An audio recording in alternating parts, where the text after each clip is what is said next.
Atul sa selebrasyon sa National TechVoc Day, daghang programa ang ipakita sa Technical Education and Skills Development Authority (TESDA). Lakip ang hydroponics, handloom weaving, technology products ug daghan pa nga gama mismo sa mga estudyante. Meron po kaming mga libreng mga services like nakita ninyo sa likod.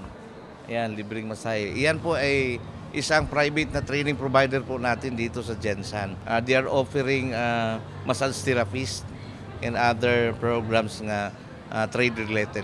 Highlight pa sa TechVoc Day, mao ang Tech Talk ug World Cafe of Opportunities alang sa mga scholars. Matud pa kay Jerry Tizon na Regional Director sa TESDA. Yung iso-showcase natin yung ating mga TESDA scholar, skilled scholar, minamatch natin yung ating produce scholar, skilled worker dito sa industry. So, in the hope na mayroong ma-hired on the spot yung ating mga industry. Pila pa sa mga TESDA scholars sa SMAW program sa NC2, silang Angelo ug Angelica. Dakong tabang kini kanila nga buot mo gawa sa nasod aron manarbaho og welding bisan pa man babayi sila.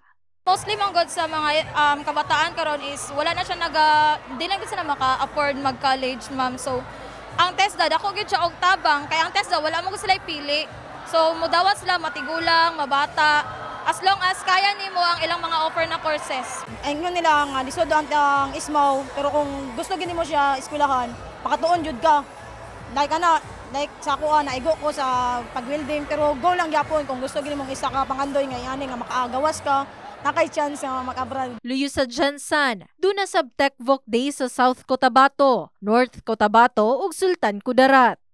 In the heart of changing lives, kini si Liza Labajo, Brigada News.